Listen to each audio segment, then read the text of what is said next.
अस्सलाम वालेकुम friends, welcome to my YouTube channel Studiologist. Last lecture में हमने बुनियादी अकायद जो चैप्टर 1 है हमारी इस्लामियत का, वो हमने कंप्लीट कर लिया था। आज हम उसके सवालात देखेंगे। तो क्वेश्चन नंबर 1 यहाँ पर है, इस्लाम के बुनियादी अकायद कौन कौन से हैं? हर एक पर मुख्तसर नोट लिखें, हर एक पर शॉर्ट नोट लिखना है हमने। तो यहाँ पर हमने 5 बुनियादी अकायद पढ़े थे। कौन कौन से थे? तौहीद, रिसालत, मलाइका, आसमानी किताबें और आखिरत। इन सबको आपने शॉर्ट शॉर्ट फॉर्म में लिख देना है। वो कैसे लिखेंगे? तो पहले यहाँ पर आप बताएंगे कि बुनियादी अकायद के लुग़वी मायनी क्या हैं, उसके इस्तिलाही मायनी क्या हैं जो कि हमने पढ़े थे, उसका थोड़ा सा मफ़हूम बताएंगे। उसके बारे में कोई भी एक कुरानी आयत की रोशनी में कोई आयत या कोई हदीस मेंशन करेंगे। उसके बाद तौहीद का हम पहला, फिर आप यहाँ पर बता देंगे कि 5 हमारे बुनियादी अकायद हैं, उन सबको पॉइंट्स की फॉर्म में लाइन वाइज लिखेंगे। फिर आपने तौहीद को डिस्क्राइब करना है, तौहीद की हेडिंग देंगे। उसके बाद तौहीद का मफ़हूम बताएंगे। तौहीद के मफ़हूम में पहले हम उसके लुग़वी मायनी, इस्तिलाही मायनी लिखेंगे। फिर उसका तौहीद का मफ़हूम कि हज़रत आदम अलैहिस्सलाम से हज़रत मोहम्मद सल्लल्लाहु अलैहि वसल्लम जितने भी पैगंबर तशरीफ़ लाए वो सब तौहीद की तबलीग करते थे। ये सब आप यहाँ बताएंगे। इसके बारे में तौहीद की आयत लिख देंगे कि और तुम्हारा माबूद एक अल्लाह है, बजाय इसकी कोई माबूद नहीं। ठीक है, यहाँ तक आपने लिख के, तो पेज नंबर 6 पर इंसानी ज़िंदगी पर अकीदा तौहीद के असरात बताएं। आपने कोई से भी, यहाँ पर काफ़ी सारे लिखे हुए हैं कि जैसे इज़्ज़त नफ्स, इनकसार, वुसअत नज़र, इस्तिकामत व बहादुरी। फिर आगे यहाँ पर हैं रजायत और इत्मीनान क़ल्ब और परहेज़गारी। ठीक है, ये कोई से भी पॉइंट्स हैं, आपने कोई से भी 2 या 3 बता देने हैं यहाँ पर। ठीक है, फिर नेक्स्ट आपने क्या करना है, नेक्स्ट आपने रिसालत के बारे में बताना है कि रिसालत का मफ़हूम क्या है, उसके इस्तिलाही मायने क्या है, लुग़वी मायने क्या है, नबी के मायने क्या है, वही के मायने क्या है, ये सब आपने बताना है रिसालत में। फिर आपने कोई भी एक कुरानी आयत का तर्जमा लिख देना है, और हमने उठाए हैं उम्मत में रसूल या कोई भी जो आपको यहाँ पर ठीक लगे। यहाँ पे काफ़ी सारी आयत दे दी गई हैं। ठीक है, नेक्स्ट आपने यहाँ पर क्या करना है, फिर कोई सी 2 आपने नबी की खसूसियात लिख देनी है। यहाँ पर बशरियत, इमानत व वहबियत, तबलीग अहकाम इलाही, काफ़ी सारी हैं। ठीक है, तो यहाँ पर मासूमियत, वाजिबुल अतात, कोई सी 2 आपने अंबियाई खसूसियात बता देनी है। फिर यहाँ पर रिसालत मोहम्मदी की खसूसियात है, ये भी कोई सी 2 आपने बता देनी, ज़्यादा नहीं बतानी क्योंकि काफ़ी लॉन्ग हो जाएगा फिर। तो यहाँ पर काफ़ी सारी हैं जो कि हमने पढ़ी थी, कामलियत, हिफाजत किताब, सुन्नत नबी की हिफाजत, जामियत, हिमागीरी। तो इन सब में से कोई आप 2 मेंशन करेंगे। फिर ख़त्म नबूवत के बारे में थोड़ा सा बता देंगे, उसका मफ़हूम बताएंगे। क्या यहाँ पर कोई सी आयत उसके बारे में बता देंगे, कुरानी आयत। फिर अरबी में ख़त्म के मायने क्या हैं, उसके मायने लिख कर, तो ये रिसालत का हमारा टॉपिक कंप्लीट हो जाएगा। नेक्स्ट आपने यहाँ पर मलाइका के बारे में फिर लिखना है। मलाइका में भी आप उसके मायने, लुग़वी मायने, इस्तिलाही मायने सारे बताएंगे। कोई एक आयत इस बारे में लिख देंगे। फिर लिखेंगे कि मशहूर फ़रिश्तों के नाम और काम क्या हैं जो कि मैंने आपको बताए हुए थे, हज़रत जिब्राइल, हज़रत इज़राइल, हज़रत मीकाइल और हज़रत इसराफील। ये कोई से नाम पर आपने ये ज़रूर ध्यान रखना है कि कोई भी आयत ज़रूर मेंशन करनी है इसमें। ठीक है, नेक्स्ट है हमारा चौथा अकीदा, आसमानी किताबें। आसमानी किताबों के बारे में भी आपने थोड़ा सा बता देना है यहाँ पर ऊपर कि मुसलमान होने के लिए हम क्या ज़रूरी है कि रसूलों पर ईमान लाएं और उनकी किताबों पर भी ईमान लाएं। इसके बारे में एक आयत आप लिख देंगे सूरह बकरा की। फिर मशहूर किताबें कौन कौन सी हैं और किन किन पर नाजिल हुई, ये बता देंगे। फिर कोई सी 2 खसूसियात बता देनी है कुरान की, कौन कौन सी है। और आखिरी आसमानी किताब है, महफूज किताब है। इसको सिर्फ पॉइंट्स में भी आप लिख सकते हैं कि कुरान की अहम खसूसियात कौन कौन सी है। पॉइंट 1 आखिरी आसमानी किताब, पॉइंट 2 महफूज किताब। यहाँ पर मतलब कि डिटेल में जाने की ज़रूरत नहीं है, शॉर्ट शॉर्ट करके आपने यहाँ पर सब बता देना है। फिर नेक्स्ट हमारा आ जाता है यहाँ पर आखिरत के बारे में। आखिरत में भी आप इसी तरह ही लुग़वी मायने, इस्तिलाही मायने बताएंगे। फिर ये जो आयत मैंने आपको बताई थी कि बेशक नेक लोग बहिश्त में हैं और बेशक गुनाहगार लोग दोज़ख में हैं, ये आप बता देंगे। मुनकरीन शुबहात, ये आप ना लिखें इसमें। नेक्स्ट यहाँ पर आप बता दें कि इस्लाम में अक़ीदा आखिरत की अहमियत क्या है, उसके बारे में एक आयत आप यहाँ पर बता दें। फिर आप लास्ट में बता दें कि इंसानी ज़िंदगी पर क्या असरात है अक़ीदा आखिरत के। ये भी पॉइंट्स के नेम सिर्फ आप लिख दें वहाँ पर। ठीक है, तो ये काफ़ी अच्छा आपका लॉन्ग क्वेश्चन प्रिपेयर हो जाएगा। पर कोशिश करनी है आपने कि आयत के बगैर क्वेश्चन कंप्लीट ना हो, क्योंकि आयत is the most important part of your question.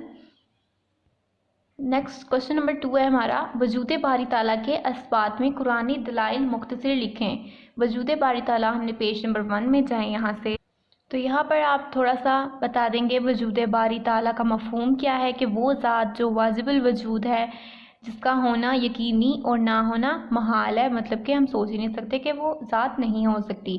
तो वजूद बारी ताला का क्वेश्चन हमारा यहाँ से स्टार्ट होगा। और नेक्स्ट ये जाएगा, ये सारी डिटेल जो कि हमने यहाँ पर पढ़ी थी, यहाँ पे हमने पॉइंट्स देखे, कायनात का नज़्म ज़ब्त, निज़ाम शमसी, कायनात का नज़्म ज़ब्त दोबारा, फिर अहले अकल के लिए इसमें क्या निशानियाँ हैं, ज़मीन व आसमान का नज़्म ज़ब्त, फिर ये सारा डिटेल। और यहाँ पर ये लास्ट पॉइंट हमने यहाँ पढ़ा था, इंसानी फितरत का तकाज़ा। फिर उसके बाद हमने यहाँ देखा था ये सारी डिटेल आपने ऐसे लिख देनी है। फिर यहाँ हमने पॉइंट बनाया था माबूद बरहक है वो, तो ये यहाँ तक हमारा क्वेश्चन नंबर 2 कंप्लीट हो जाएगा। ठीक है, नेक्स्ट है हमारा क्वेश्चन नंबर 3, जिसमें शिर्क किसे कहते हैं, इसकी इकसाम के मुतालिक आप क्या जानते हैं। तो पेज नंबर 4 पे था हमारा ये क्वेश्चन। तो यहाँ पे हमने पढ़ी थी कि शिर्क का पस मंज़र क्या है। इसमें सबसे पहले आप बताएंगे शिर्क का पस मंज़र। क्वेश्चन नंबर 3 है हमारा, यहाँ पर ये शिर्क का पस मंज़र लिखेंगे कि लोग कैसे कैसे पूजा करने लग गए मुख्तलिफ देवताओं की। ठीक है, फिर उसका कोई एक कुरानी आयात की रोशनी में उससे बताएंगे। फिर स्टार्ट में यहाँ पर आप लिखेंगे इसकी लुग़वी मायनी, इस्तिलाही मायनी, फिर आप उसका पस मंज़र लिखेंगे यहाँ तक लिख कर। फिर नेक्स्ट आप उसकी इकसाम बयान करेंगे सारी, ज़ात में शिर्क, सिफ़ात में शिर्क और सिफ़ात के तकाज़ों में शिर्क। ठीक है, फिर लास्ट पे ये सारी आयात आपने लिखनी है। हमने यहाँ पर पॉइंट देखा था एक मनम हकीकी के बारे में। ठीक है, फिर उसके बारे में हमने कुछ आयात देखी थी। तो क्वेश्चन नंबर 3 यहाँ पर हमारा कंप्लीट हो जाता है। नेक्स्ट क्वेश्चन नंबर 4 है हमारा, अंबिया इकराम की क्या खसूसियात है। पेज नंबर 9 पे हमने पढ़ी थी। पर अंबिया खसूसियात लिखने से पहले आपने क्या करना है, नबी के मायने यहाँ पर बता देने के क्या होते हैं, ख़बर देने वाला। ठीक है, ठीक है, ये नबी के मायने लिख के फिर आपने आगे बता देना है अंबिया इकराम की खसूसियात कौन कौन सी है। तो वो यहाँ हमने देखी थी अंबिया इकराम की खसूसियात। उससे पहले थोड़ी सी अपने आपकी डिटेल लिखवाई थी। खसूसियात से मुराद वो बातें हैं जो अंबिया इकराम को आम इंसानों से मुमताज़ करती हैं, जिनकी वजह से इन्हें पहचान कर इनके नक्शे कदम पर चलना आसान हो जाता है। ठीक है, इसकी पॉइंट सारे बशरियत, अमानत व वहबियत, तबलीग अहकाम, फिर मासूमियत, वाजिबुल अतात होना, ये सब यहाँ पर हमारा क्वेश्चन नंबर 4 कंप्लीट हो जाता है। क्वेश्चन नंबर 5 हमारा है कि मंदरजा झैल पर मुख्तसर नोट लिखे। मलाइका का टॉपिक हमने पढ़ा है, तो मलाइका के टॉपिक में सबसे पहले उसकी डिटेल बता के फिर मशहूर फरिश्तों के नाम और काम सब आपने लिख देना है, जैसे कि अभी मैंने यहाँ पर क्वेश्चन नंबर 1 में आपको बताया। फिर आसमानी किताबों का भी सेम वैसे लिख देना है, कौन कौन सी आसमानी किताबें और किन किन पर नाजिल हुई, कुछ वो बता देनी है आपने। तौहीद का मफहूम है, उसके लुग़वी मायनी, इस्तिलाही मायनी और कोई भी एक आयत इसके बारे में सब में ज़रूर आपने कोट करनी है। ठीक है, नेक्स्ट है क्वेश्चन नंबर 6, इंसानी ज़िंदगी पर अक़ीदा तौहीद के क्या असरात हैं। तो ये हमारा पेज नंबर 6 पे है, इंसानी ज़िंदगी पर अक़ीदा तौहीद के असरात, इज़्ज़त नफ्स, इनकसार, वसअत नज़र, इस्तिकामत व बहादुरी, उसके अलावा रजाइत और इत्मीनान क़ल्ब, परहेज़गारी। तो ये क्वेश्चन आपका यहाँ तक एंड हो जाता है। ठीक है, ये सब मैंने आपको आयात इसमें लिखवाई थी, आपने ज़रूर मेंशन करनी है पेपर में।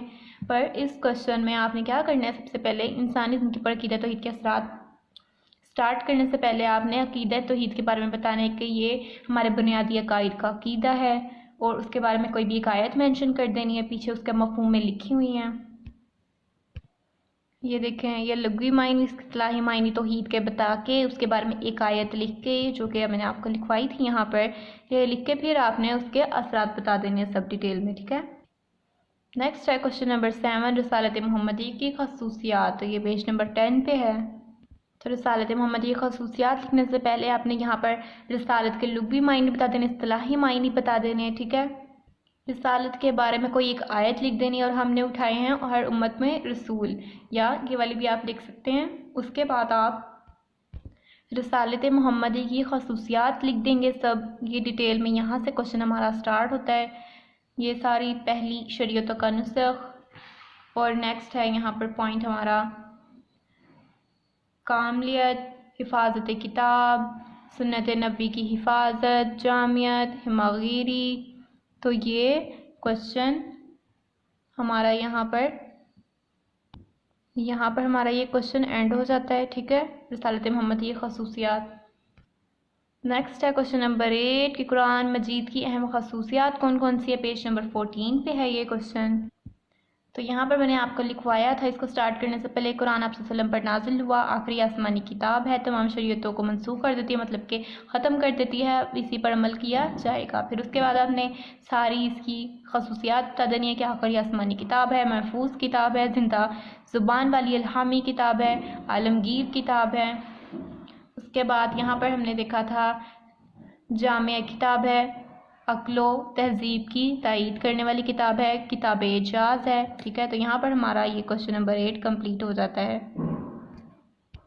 नेक्स्ट है क्वेश्चन नंबर 9 कि आखिरत के सिलसिले में कुरान मजीद की तालीमात का खुलासा आपने बयान करना है। पेज नंबर 16 पे है। तो यहाँ पर हमने आखिरत के सिलसिले में कुरान मजीद की तालीमात का खुलासा देखा था कि 3 पॉइंट्स थे।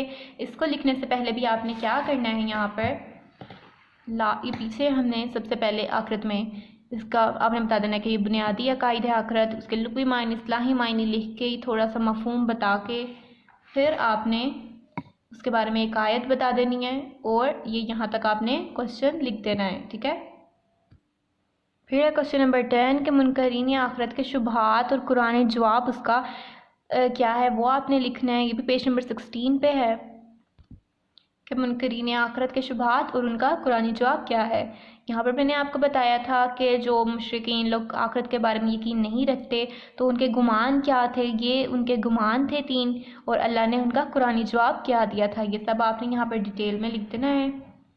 यहाँ से ये सारा आप लिखेंगे यहाँ तक। ठीक है, नेक्स्ट है क्वेश्चन नंबर 11 इंसानी ज़िंदगी पर अकीदा आखिरत के क्या असरात हैं। ये हमने अभी लास्ट लेक्चर में कंप्लीट किया था कि अकीदा आखिरत के इंसानी ज़िंदगी पर क्या असरात हैं। नेकी से रगबत और बदी से नफ़रत हो जाती है, बहादुरी और सरफरोशी हासिल होती है, सब्र तहम्मुल करते हैं हम, माल खर्च करने का जज्बा पैदा होता है, हमें एहसास ज़िम्मेदारी पैदा होती है। ठीक है, तो ये सब मैंने आपको डिटेल में बताया था। इसको भी आपने लिखने से पहले क्या करना है, आखिरत का मफहूम, उसके लुग़वी माने, इस्लाही मायने बता के कोई एक आयत आखिरत के बारे में लिख के फिर आपने ये सब क्वेश्चन डिटेल में लिख देना है। नेक्स्ट है क्वेश्चन नंबर 12 अकीदा आखिरत का मफहूम और अहमियत तफसील से बयान करें। पेज नंबर 15 पे। तो ये अकीदा आखिरत का मफहूम है। सबसे पहले आपने यहाँ से स्टार्ट कर देना है। इस्लाम के बुनियादी अकायद में जो एक अकीदा है वो अकीदा आखिरत है। फिर उसके मफहूम में लुग़वी मायने, इस्लाही मायने, ये सब आप लिखेंगे। नेक्स्ट इसके पेज पे आयत लिखी गई है, ये आयत आप मेंशन कर देंगे यहाँ तक। उसके बाद इस्लाम में अकीदा आखिरत की अहमियत क्या है, ये यहाँ से यहाँ तक आप लिख देंगे। ठीक है, तो ये हमारा क्वेश्चन कंप्लीट हो गया। तो नेक्स्ट है हमारा क्वेश्चन नंबर 13 अकीदा ख़त्म नबूवत का मफहूम तहरीर करें। तो ये पेज नंबर 12 पे है। तो ये ख़त्म नबूवत हमारा है। यहाँ पर सबसे पहले आपने क्या करना है, यहाँ पर इसके ये लुग़वी मायने है, ख़त्म के मायने क्या है, मोहर लगाना, ये आपने मायने सबसे पहले इसके यहाँ पर बता दे रहे हैं। फिर आपने उसका ख़त्म नबूवत का मफहूम बताना है, डिटेल में ये पॉइंट्स लिखने हैं। 3 बताए थे मैंने आपको, बासत अज़मा, तकमील दीन, महफूज तालीमात, ये हेडिंग्स दे दे के आपने लिखना है। फिर लास्ट पे आपने बता देना है कि अकीदा ख़त्म नबूवत कुरान और हदीस और इज्माए उम्मत तीनों से साबित है, कि आपने डिटेल में सब बता देना है। जो आयत मैंने आपको लिखवाई थी आपने ये आयत भी साथ में मेंशन करनी है। तो ये यहाँ तक आपने पूरा क्वेश्चन लिख देना है। तो नेक्स्ट क्वेश्चन है हमारा अकीदा ख़त्म नबूवत कुरान, हदीस और इज्माए उम्मत तीनों से साबित है, दलाइल दीजिए कैसे साबित है। तो ये भी 12 पेज नंबर पे अभी हमने देखा कि ये अकीदा ख़त्म नबूवत कुरान, हदीस और इज्माए उम्मत तीनों से साबित है। ये सब आपने डिटेल में कुरान और हदीस की रोशनी में बता देना है। पर आपने यहाँ से नहीं स्टार्ट करना, आपने इसको भी सेम एज इट इज़ ख़त्म नबूवत का मफहूम बताना है, उसके लुग़वी मायने बता देने हैं। बता के ये पॉइंट्स आपने शॉर्ट फॉर्म में लिखने हैं। फिर आपने बता देना है कि ये इज्माए उम्मत से कैसे साबित है, ये सब आपने डिटेल में बता देना है। अगर किसी ने वीडियो नहीं देखी तो आप वहाँ से पहले देख लें, तो आपको अच्छे से समझ आ जाएगी कि इसको कैसे आपने लिखना है। ठीक है, तो ये भी हमारा क्वेश्चन यहाँ तक कंप्लीट हो जाएगा। तो नेक्स्ट हमारा यहाँ पर लास्ट क्वेश्चन है कि पैगाम इलाही जो कि अल्लाह ताला का पैगाम है उसे नबी पर नाजिल करने की हिकमत क्या थी, कुरानी आयत की रोशनी में बयान करना है। तो इसमें सेम वही हमारी अंबिया की खसूसियात आ जाएंगी कि किस वजह से उन पर कुरान मजीद वो जो अल्लाह का पैगाम था वो नाजिल किया जा रहा था। ठीक है, तो ये हमने आज सारे अपने शॉर्ट क्वेश्चंस मुख्तसर सवालात तफसीली सवालात हमने आज कंप्लीट कर लिए यहाँ पर। नेक्स्ट इंशाल्लाह हम चैप्टर 1 के MCQs डिस्कस करेंगे सारे डिटेल में। उसके बाद हम उसके शॉर्ट क्वेश्चंस देखेंगे कि किस तरह से हमें शॉर्ट क्वेश्चंस आ सकते हैं पेपर में। तो नेक्स्ट वीडियो तक के लिए अल्लाह हाफिज़।